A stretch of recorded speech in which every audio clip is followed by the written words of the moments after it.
Hello everyone and welcome to the 31st episode of Excellencia series on 8 years of IBC hits and misses. Today we have with us Mr. Bijay Murmuria. He's an expert in the field. He will walk us through the success and challenges of Insolvency and Bankruptcy Code over the past 8 years. We encourage you to use the chat function during the session so that we can answer all the questions towards the end of the session. And we request you to keep the mics on mute so that speaker can take us through the topic.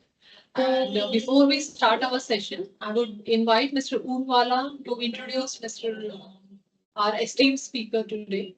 So over to you, Mr. CBC.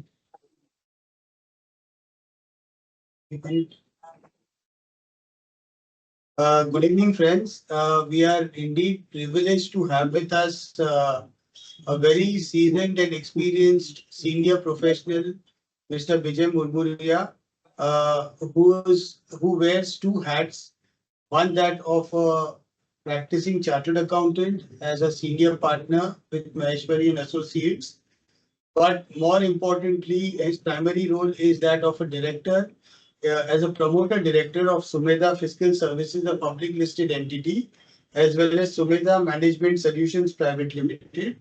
Murmuria ji has got over 3 decades of solid assurance, consulting, management services, and now IBC experience. He has got expertise in laws such as Companies Act, RBI guidelines, SEBI laws, of course, the Insolvency Code, which we are very keen to hear him today on. And in the past, he has served as the president of the Association of National Exchanges Members of India, ANMI, as is popularly known as, and director of the PhD Chamber of Commerce and Industry. He's a regular guest speaker, expert faculty on various professional forums, such as the Institute of Chartered Accountants of India, Institute of Company Secretaries, CII, Asia Securities Forum, ANMI, etc., and has been speaking on various topics relating to banking, financial, capital markets, both in India as well as globally. He's currently the chairman, CII Eastern Region Banking and Financial Services Subcommittee. And of course, as I mentioned, he's the promoter director of Sumedha Fiscal Services. I'm sure that the session today on the Insolvency Code is going to be a very exciting one because Murmuria ji was one of the first professionals in India to have passed the Insolvency Code exam that was conducted 7-8 years back, and since then has closely seen the IBC code evolve from close quarters as a practicing professional in hands-on involved in turning around companies as well as giving a lot of resolution matters, in his professional capacity.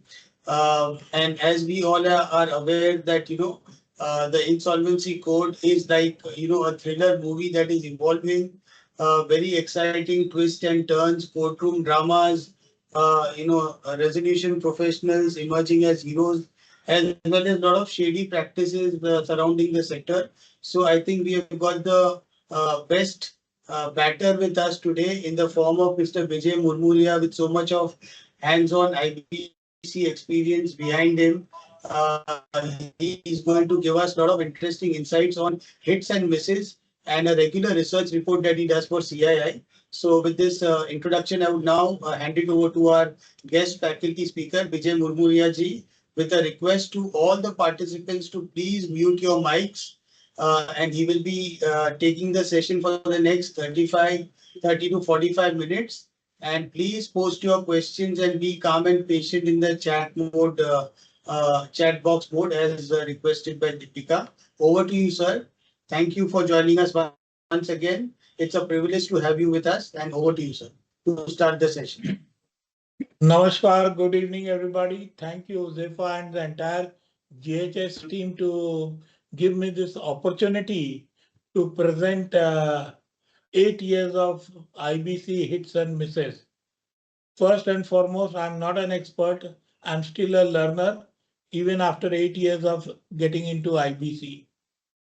And what Huzefa said was correct. It's a thriller, suspense, movie, drama, and IBC goes on that way. So I'm sure that each one of us who has practiced IBC in one way or the other will vouch for that statement. So I will request the team to put up the presentation.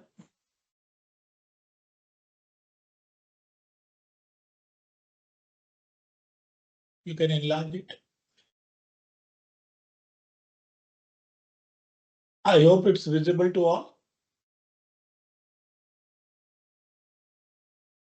I hope it's visible to all. Yes, sir. Yes, sir. Yeah, so I think of late what we have been hearing about IBC is under stress. IBC has to go a turnaround. IBC needs is in ICU. IBC में अब कुछ होता नहीं है. IBC needs IBC 2. IBC 1 is over. So what I would like to say that IBC in last 8 years has already undergone 6 amendments in the code and about 122 regulatory changes. So they have tried to keep up to the entire phenomenal changes which has occurred or the situation which has been demanded. Next slide. I will only touch upon the initial part and then the primary structure. I'm not, since all of us are learned. Now, why IBC came in? Because there were plethora of, I think, acts were present, and the recovery was at a very, very bad shape for banks. And so what was culminated was a code which would override all the prevailing laws, and some of the laws were also repealed, so that IBC came in sometime in May 2016. In December 2016, it was started, and from December 2016 till today, we are seeing IBC the way it has progressed in last 8 years. Now, let us work into key. Everybody is saying, is IBC really under stress? Is IBC days are over? Whether the banks also feels that way. Resolution professionals also say, अब इसमें मजा नहीं रहा. Some of the transaction auditors does not want to do transaction audit under IBC, or the valuers also shy away from IBC, maybe because the payments gets delayed or so on and so forth. So let us understand with statistics how IBC has prevailed over period of time. So as per IBBI's quarterly newsletter ended 25th, your March 2025, the creditors have realized rupees 3.89 lakh crores till March 25. So that's not a small sum. The realization is more than 32.8% against the admitted claims. You are aware that the admitted claims constitute a large portion of interest other than the principal, and more than 170% against the liquidation value. Resolution plans on an average are yielding 93.41% of the fair value, whatever has been valued upon. But more than this number, I think what is important is to understand that about 13.8 lakh crores have been resolved prior to admission of cases in NCLT. So that's a staggering number that people earlier were understanding that पैसा ले लिया तो कभी वापस नहीं करना है. So today there is a code which is giving some shivers to the so-called borrowers, and there is a mechanism where they feel that now it's time that let's settle with the lenders amicably rather than pushing themselves to NCLT. The whole IBC philosophy to begin with is commercial wisdom should prevail over judicial wisdom. That's why the COC was given enough powers. Next slide.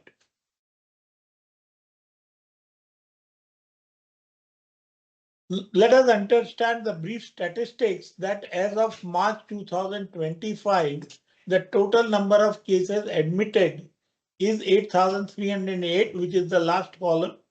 Total CIMP cases closed out of the one above is 6382.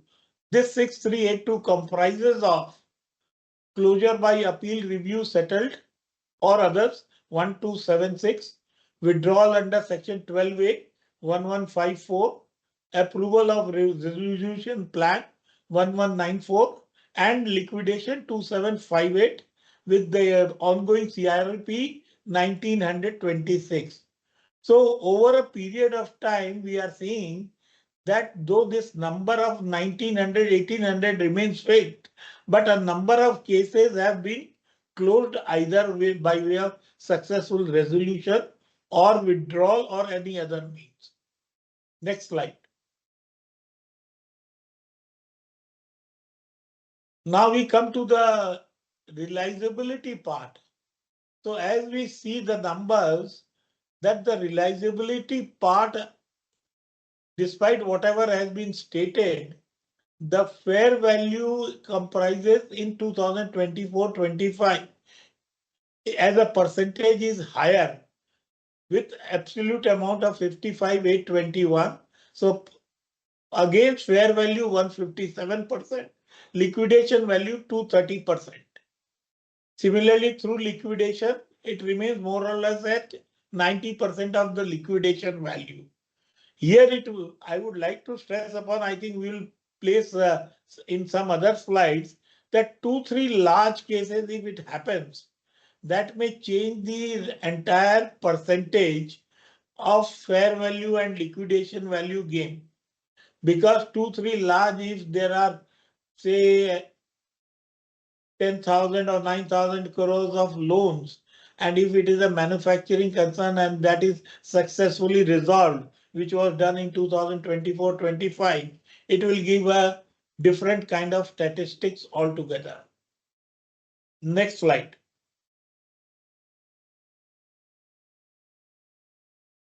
Again, this is the representation which shows that the arrow towards realization under resolution plan is rising year to year.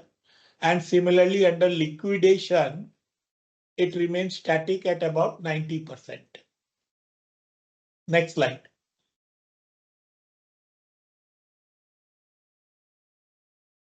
Resolution to liquidation ratio. This is important that over a period of time, we are seeing that the resolution is rising.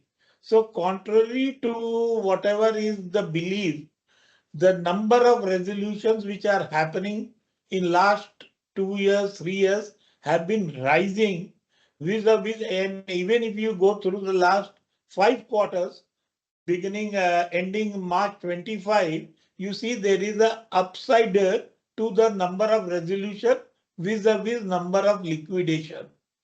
So it sounds that IBC is not really dead. Next slide.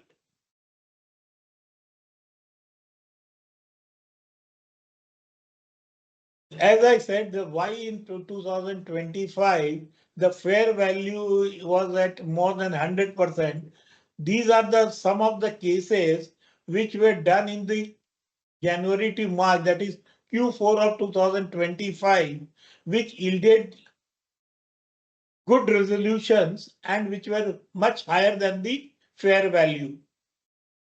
So KSK Mahanadi Power Company, Neptune Developers, Universal Buildwell, Reward Real Estate, Leo Meridian Infrastructure, Parental Drugs.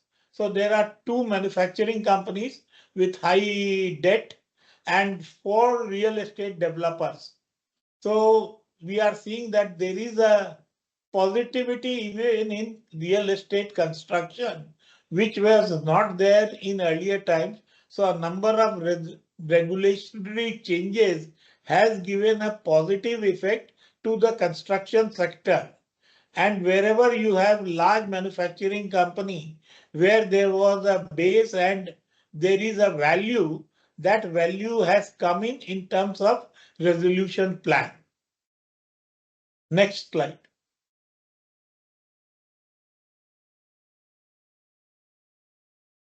As I said earlier, that what is important is that pre-admission disposal, which is yielding about 13.89 crores, lakh crores.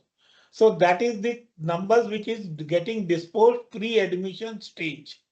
So that number is staggering, and what has been achieved through resolution may be 3.8 lakh crores, but what has been achieved by not getting into admission is a much larger value, and that gives a much support to the banking sector and to the borrowers mindset in terms of IBC. So there is definitely a positive behavioral change in borrowers mindset about IBC. Next slide.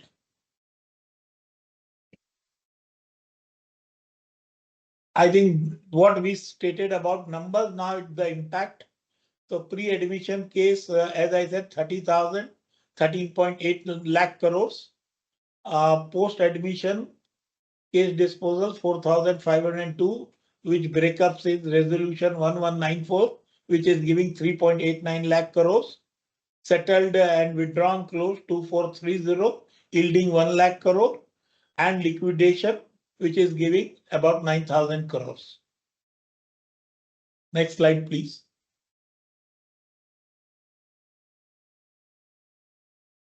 Here again, what we see that other recovery modes are still lagging behind.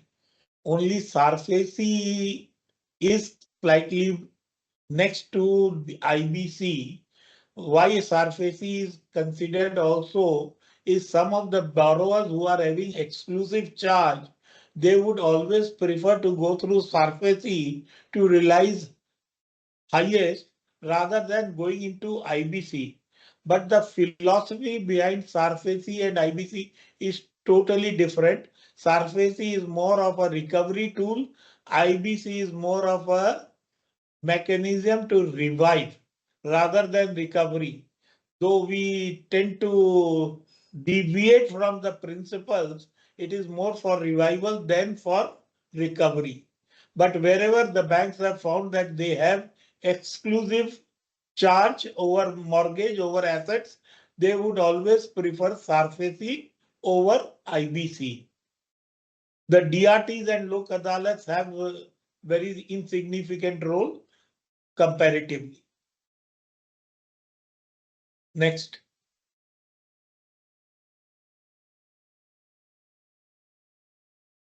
I think this is a concern area which everybody is aware that despite all the success or positives about the IBC, the number of days taken for any resolution or liquidation is high, though these numbers today are much better than the other modes, but still in terms of whatever has been prescribed or objectively the timelines are there, those are failed to be met, and we continue to remain in an era where the timelines remain elevated.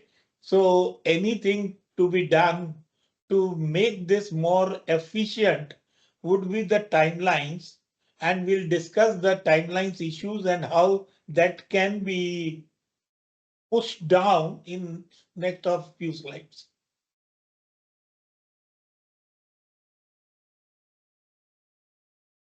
Next.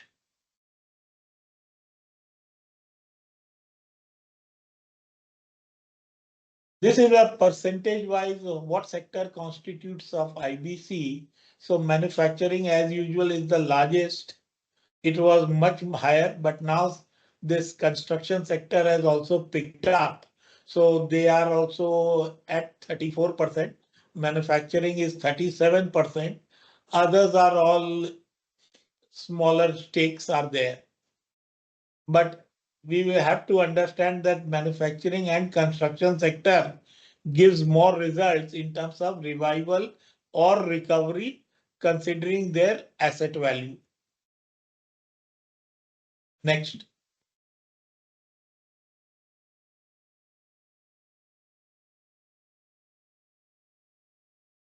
Hope I'm not going very fast.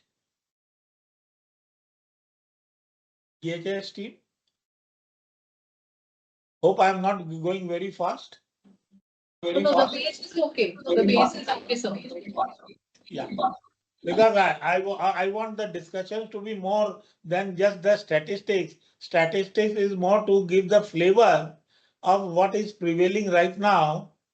So as I said that the real estate sector has been picking up in terms of post 2020, and it is having increasing share as well as increasing resolutions because of certain changes which has occurred in the regulations. Next slide.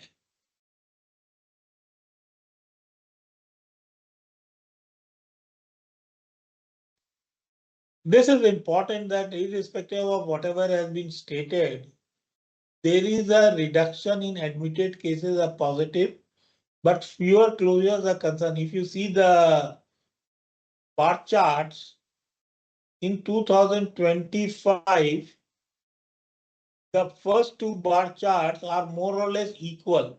So cases admitted in 24 and 25 are more or less equaling.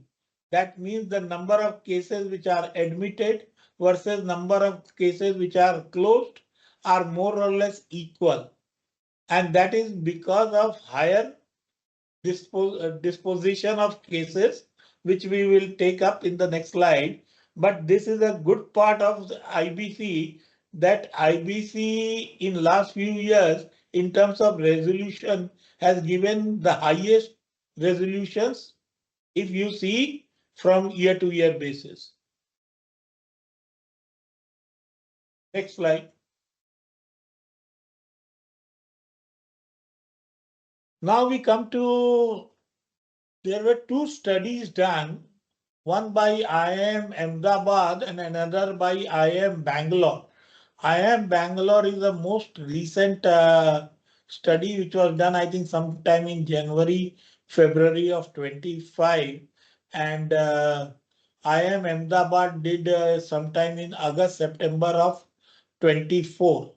So that detailed study is available on the IBBI website. So on IIM Bangalore, they are giving a report on the behavioral change and performance review of IBC over the years. So as I said that the NCLT data shows that 13.8 lakh crores has been settled prior to admission. So the study has analyzed data on corporate loan accounts, CIRP firm level financial data and NPA data. So this findings have clearly leveled that IBC has prompted borrowers to adhere to stipulated loan repayment schedules. Further, the study has seen that there is a significant reduction in loan accounts deemed overdue, both in terms of rupee as well as numbers. Next, the study shows that there is a strengthening governance post implementation of IBC, as the average proportion of independent directors have increased in those companies. Similarly, the yearly proportion of transition of loan accounts from overdue category to normal category have increasingly increased, supporting the view of an improvement in credit culture. So basically, the NPA status has been revised to normal, where borrower feels that it's better to remain out of IBC. Even the average number of days that a loan account stays in overdue category before transiting to normal has significantly reduced. So this shows that the delinquencies are decreasing and there is a tendency to resolve matter rather than to prolong it to be taken to IBC. Next slide.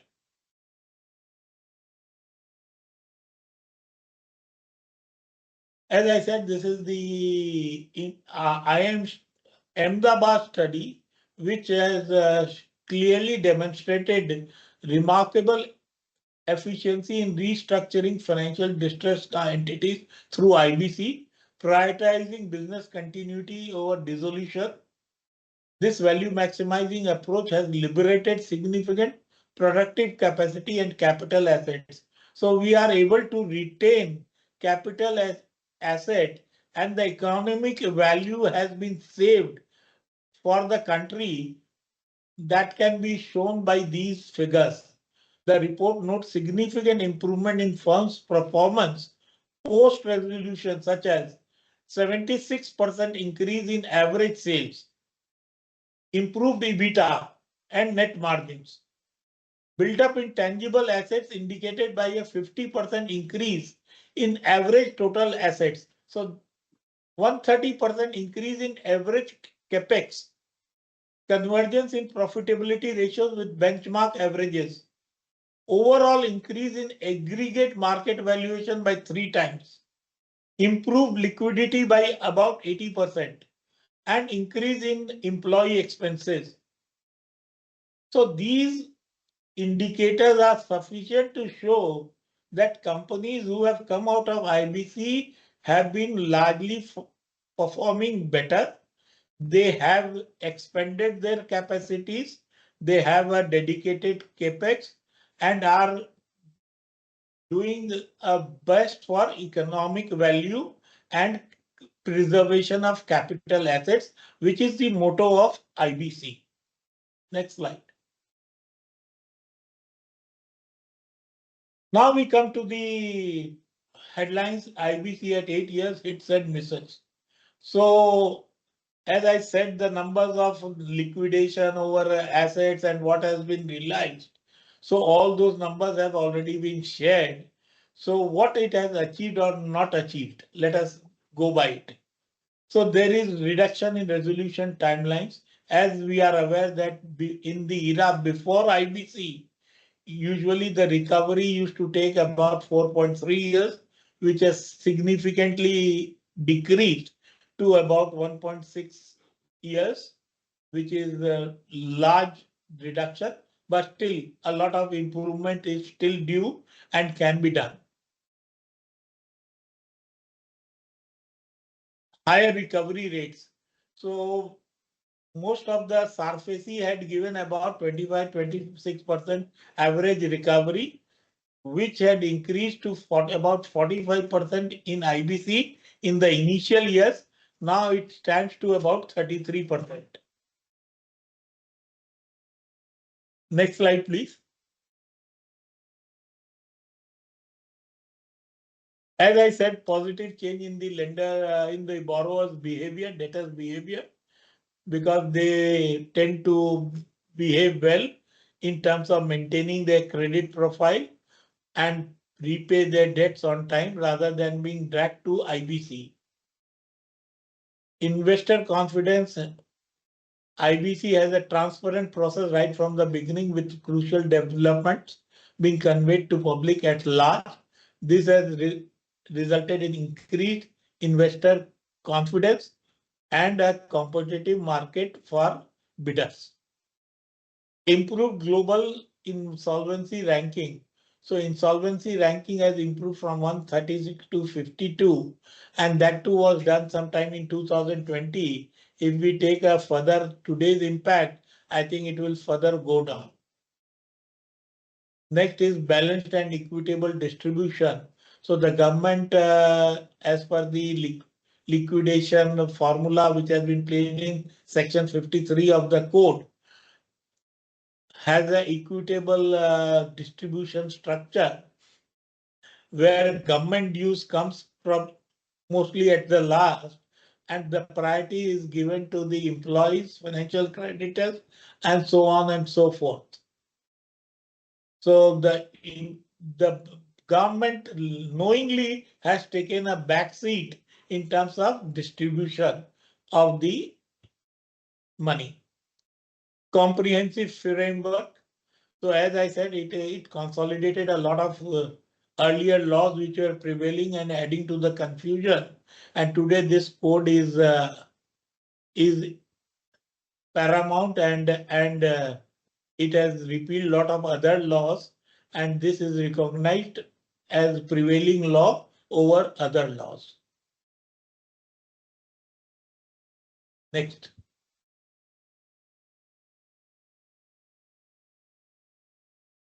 Another beauty which came in was that instead of going to the normal courts, IBC thought it prudent to go through specialized NCLTs so that the regular judicial forums are not to be disturbed, as it is they are clogged with number of other cases. So now where the shortcomings are: limited judicial bench strength. So as we are aware that NCLT, apart from the IBC cases, also hears the cases relating to Companies Act, merger, acquisitions, and so on and so forth. So that has created a lot of backlog, as well as the numbers of judges which were available had been limited, or there were vacancies which were not filled up. And that meant was that out of the two courts, one was functioning or one was functioning with some other judges. So there was a limited strength. But as of March 25, the entire NCLT consists of about 63 members which are sanctioned. One president, 31 judicial member, 31 technical member. Today in position, we have 60 members, only 3 vacancies. So they have filled up these benches, and now they are increasing the number of benches in major centers also, so that IBC cases are given prominence. Next, limited benches I have already spoken. At NCLAT also, we have only 2 benches at Delhi and Chennai.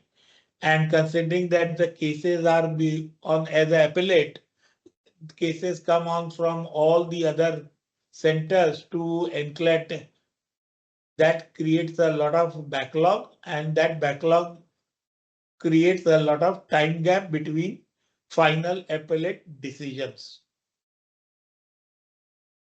Initially, we had a same framework for all sectors, which was not really working well, because what may be prevalent to say a power company may not be applicable to a EPC company, or what is applicable to EPC company may not be true for aviation industry.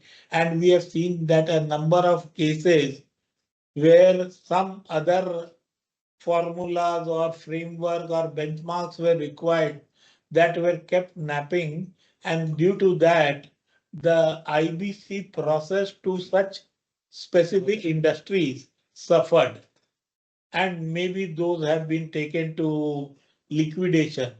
A case, for example, is Jet Airways was taken to liquidation despite Jet being I think a favorite airline for most of the travelers.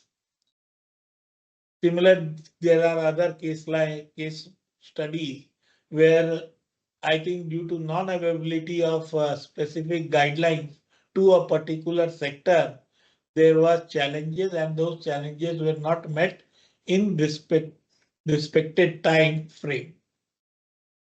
Next.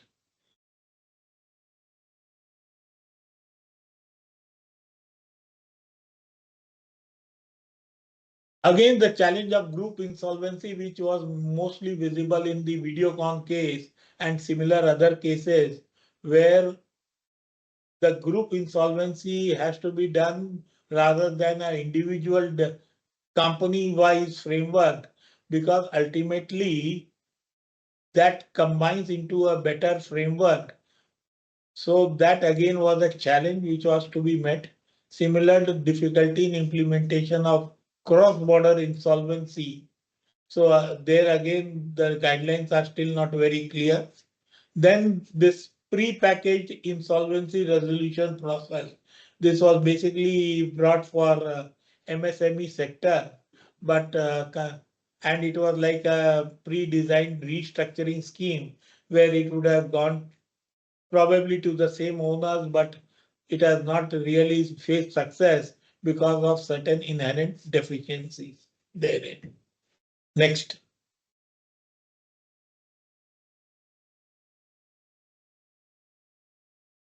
Since we want to have a question answer session more, I will just run through the important judgments.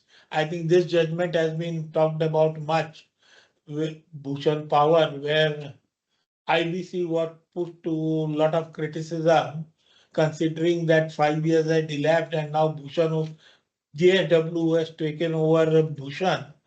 After 5 years was asked to liquidate, and creditor banks were asked to return money of about 19,000 crores. The company has undertaken a lot of expansion plans. They have further borrowed 15,000 crores, doubled the capacity. So a lot of water has flown down the Ganga River. And now we want that the water should be back to the place where it had originally was. So as of today, I think JSW has preferred appeal to Supreme Court, to the special court, and there is a status quo to be maintained, which has been done. So though the case may have its own logical merit in terms of technical interpretation, but it has a lot of shortcomings in terms of action which has already been taken, which cannot be unwind so easily. So this is one of the case. Next. Then we have enclave judgment that penalty can only be imposed to the person against whom the cases were there, or who can be part of the company rather than who others. Then we have this Independent Sugar Corporation versus Girish Sriram Juneja, Hindustan National Glass, where the case was heard, and though the plan was passed, but it was without the consent of Competition Commission of India. So now they have said they have allowed this Independent Sugar Corporation to to give the bid, and this is backed by some foreign group. And what I understand that today they have been given the highest offer. Jet Airways, as I said, Jet Airways was considered to be liquidated, considering non-implementation of the plan as per the resolution put forth, and thereafter they did not allow that the performance bank guarantee to be encashed. So the company is now under liquidation. Next.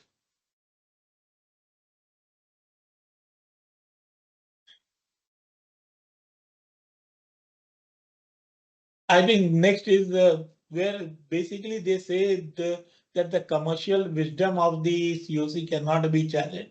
I think that Supreme Court has given in a lot of many cases, even in Isar Steel, and that the commercial wisdom of COC would prevail, and that is the influx of these judgments. Further, Supreme Court has said that the court cannot sit on judgment for privy matters. So they have time and again said NCLT and NCLAT not to take certain things which are the prerogative of the COC. But things do happen at the court level, which is something with more cases, the chances of getting those adverse orders diminishes.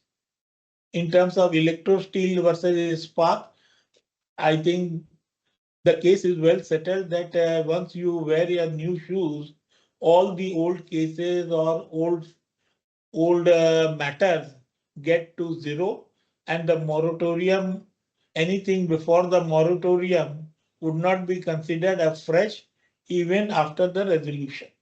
Next.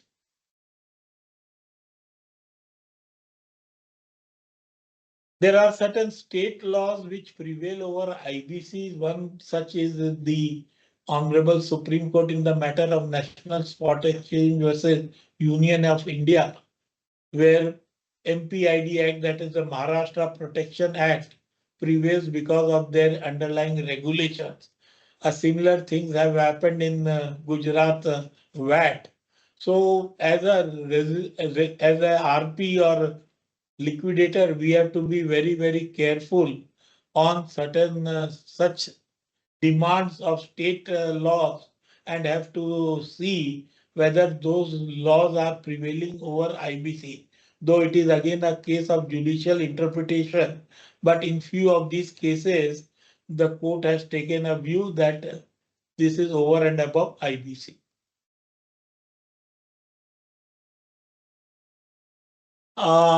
As I said, in the Bijay case also, the Supreme Court has inferred that once claims have been admitted and number of everything is going on as per the IBC, the NCLT or NCLAT cannot sit on judgment.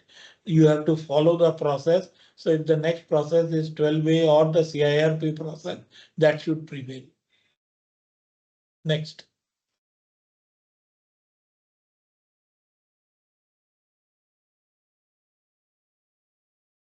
I think in all these cases, the basic idea is timelines have to be maintained. COC is the paramount importance. One such case I would just like to say the second one, where SEBI penalty has been taken as something which is or liability which is excluded from the moratorium. So it is a debt which would be taken in, which has into consideration by the RP. So there again, lot of discussions happened whether this is in line with, but Supreme Court also there are some cases where they have appointed that a liability of such nature which has been given by court or tribunal, and they have observed SEBI to be under similar circumstances. So they are excluded debt.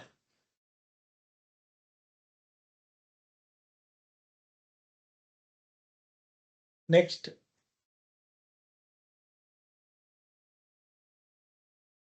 Some of the recent amendments which is there to make IBC more efficient is facilitating part-wise resolution of corporate debtors.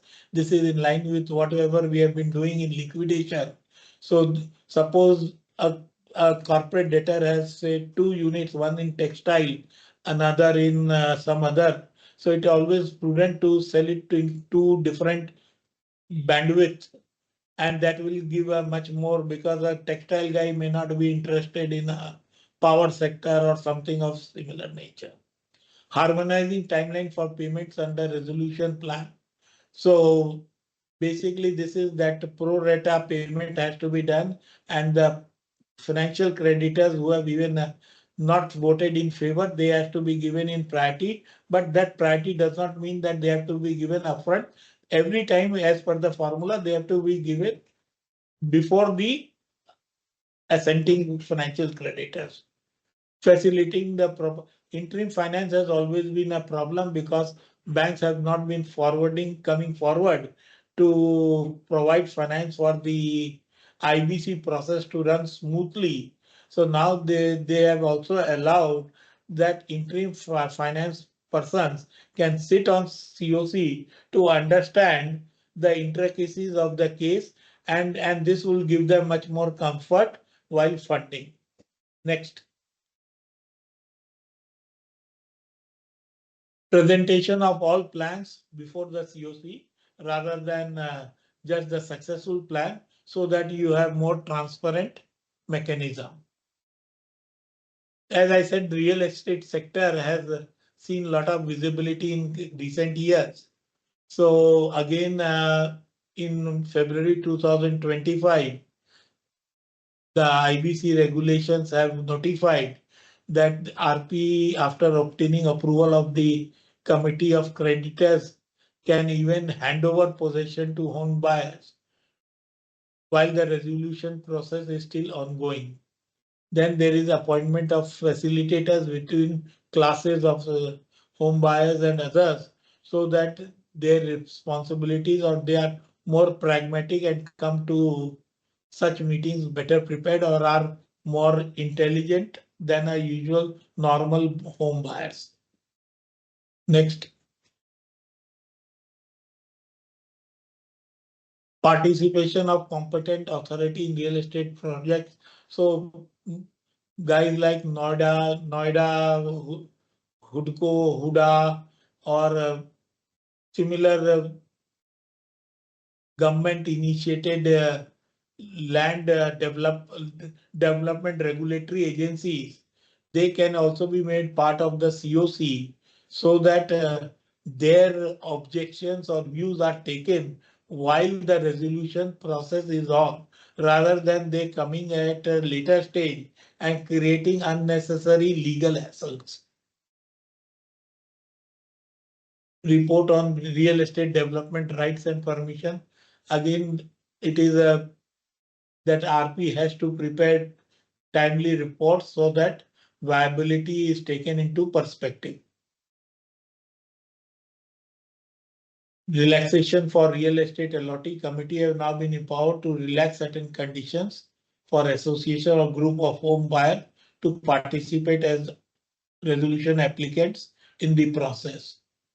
This includes relaxation in the eligibility criteria, performance security, and deposits for submitting resolution plans.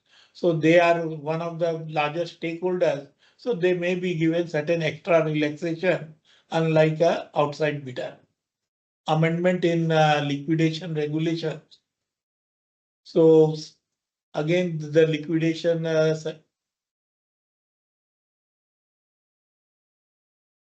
wherever the corporate debtor has given possession to an allotee in a real estate project, such assets will not form part of the liquidation estate because that has already been transferred to the LFTs. Next.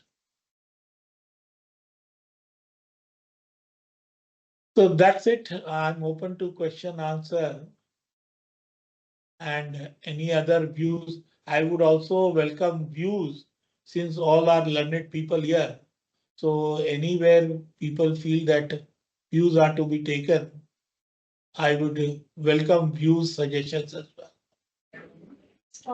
CV है ना stock share करके CV. Sir, we have got a few questions in the chat mode for you. Yeah. So we will start reading out. Maybe. Do you think so? The first question is that do you think the introduction of pre-pack insolvency for MSMEs You see, is a game changer? pre-pack is like a restructuring scheme which was earlier prevalent in the CDR mechanism or other RBI mechanism. So here basically the banks have to take that initiative where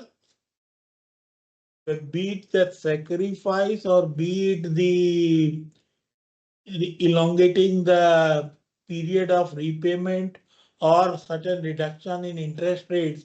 What we have seen is 7-8 cases so far, which has been seen light of the day. So unless banks take real initiatives, and banks typically does not want to take much initiatives on the because there would be a sacrifice issue, there may be a vigilance issue, and it is preferred that IBC is a more appropriate forum where things go more legally and others rather than sitting on the chamber and trying to do a restructuring or a resolution for a client. So I feel that prepacks are good for the country, for MSME, but some initiatives have to be taken by banks, IBA, government to make it more popular and effective. Has the IBC been successful in striking a balance between creditors' rights and debtors' protection, or there is a tilt towards one? Well, so far before IBC, the attitude of the debtor was, come what may, मैं तो company चलाऊंगा. Whether payment will be given, then it will be given as per my sweet will. And whatever was the recovery mechanism, those were plagued with infrastructure bottlenecks as well as judicial interpretation. So I think there is, as I said, with numbers also, what is important is not that 3.89 lakh crores which has been realized under resolution. What is more important is about 13-14 lakh crores which has been disposed of pre-admission. So that balance is there. Now, when you do such a bigger code, there will be certain exceptions.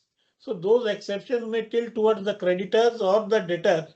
But it is like saying a metro railway going through a city, there will be certain problems with certain houses. But at large, it is good for the society. So I think IBC has been able to strike that balance. Next question.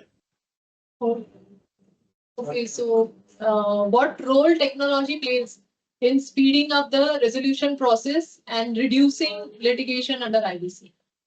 Well, that is now, I think he wrote, yeah. I think that is something which is now for the government and the regulator to do more and more. Like one they have introduced is that earlier the money EMD used to come to the RP or to the CIFP account. Now it goes to a platform. Most of the presentations or everything is now getting into a zone where IBBI has created formats.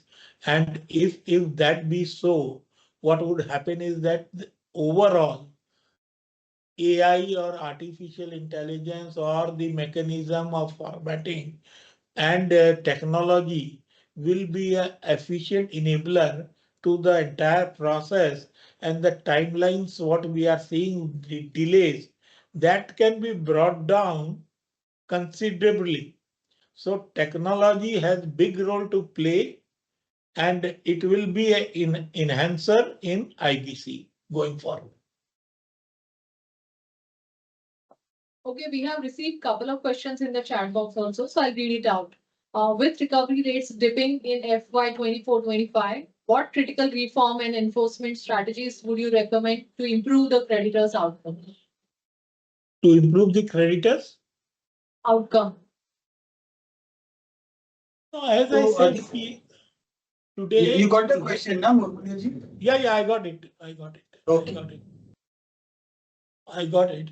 So as I said, that creditors' outcome can be improved in case our entire mechanism is technically more efficient, and any delay loses the economic value.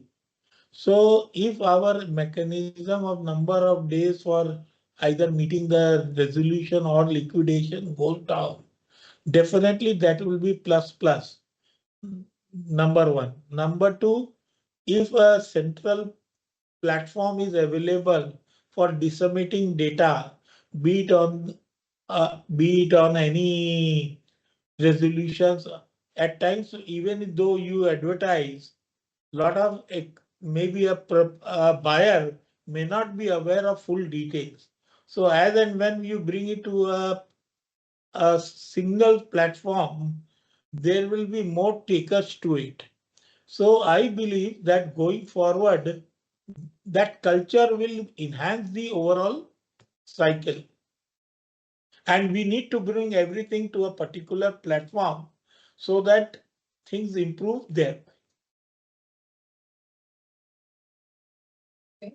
Hope that answered the question. Next question is your views and suggestions on bureaucracy at NCLT and cartels. its impact on IBC outlook at large. What is your opinion on this? So, Well, at any Uh, government, at Sir, any this, government, this question is from our common friend Vijay Sadeva, audit head of Chambal Fertilizers, Delhi. You know him well. तो विजय जी चंबल के डाकू वाला question पूछ रहे हैं. तो मैं तो यही what I have to say is any government bureaucracy has its own good and bad. We have to live to it. But the number of cases which predetermines if Supreme Court has already given a judgment on a particular manner to a there is a precedence of Supreme Court. NCLT in, I would say 98% or 99% cannot differ therein. So lot of things which has been done in past cannot be done or repeated because of a firm judgments and clarity on the matter. So with 8 years going by, there are enough precedences and clarity which is auguring well at every judicial forum. There may be certain exceptions, but those exceptions cannot be rule. And we have to live through certain bureaucracy. I hope Vijay ji मैं answer दे पाया.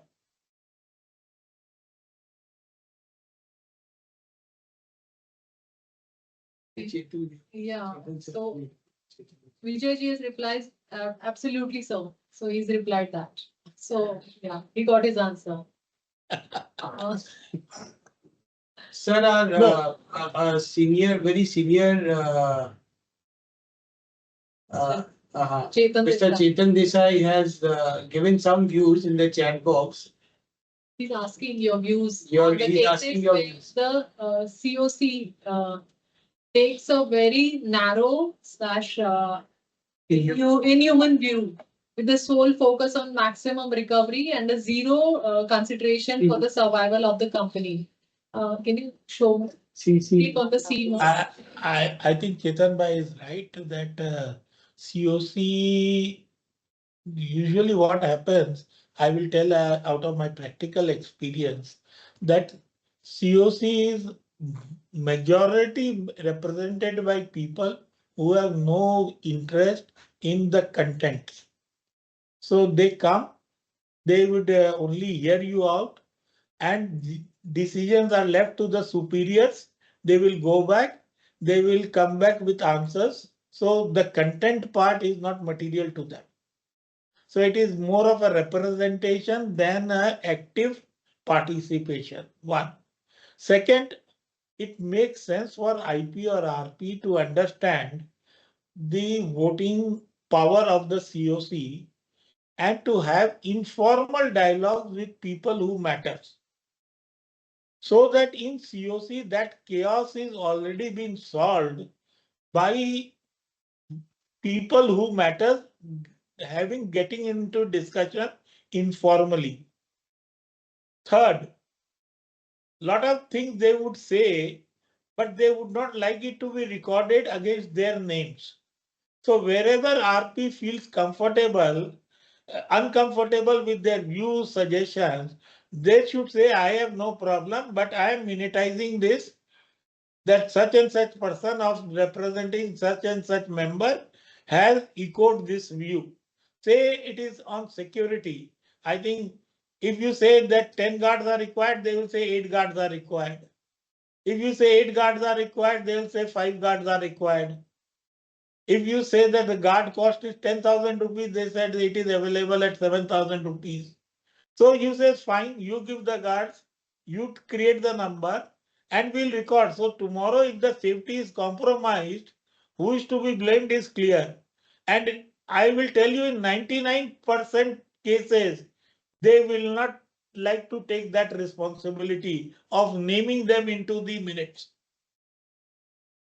So as a IP or RP, it is much advisable that we have to, if we are running the show and COC is the enabler, so we have to work with the enabler in the way it is befitting. But you are right that that problem is there, and it is up to the IP or the RP to move in that sea the way he wants. Hope Chetan Bhai I am able to throw that. It was a difficult one to answer, but you did a great job, sir. Yeah, that is what I have been practicing. So I was more candid about it. Yes, yes. Sir, we have got lot many other questions, but I think in the interest of time, we'll have to bring this to a closure. Deepika, I would like to present the vote of thanks to Mr. Murmuria ji. On behalf of JHS, I would like to give my sincere gratitude to you, sir, for this insightful session on the 8 years of IBC. You expertly covered the core principles of commercial wisdom prevailing over the judicial intervention and shared compelling statistics on the resolution versus liquidation and explained the yielding resolution plans. We really appreciate the you highlighted that the IBC's positioning and impact reflected in the NCLT report. The numbers were really interesting, and the impact on the borrower's mindset. So that was a one key takeaway for me. And the overview of sector-wise cases and CIRB trends, that was very informative. You also emphasized on the reduction in resolution timelines and the remarkable moment in India's global insolvency ranking. So it's come down to 52. That's really commendable. You also provided a balanced view of by discussing the positive changes and key challenges faced in implementation, including judicial and NCLT bench limitations. Your reference to the important judgments like Jet Airways and Electro Steel and Tata Steel added really value to today's session. I would also like to thank you for your valuable insight and all the participants. So thank you. Thank you so much, everyone. We would also like to thank our content partners, the board stewardship. So thank you. Thank you. thank you.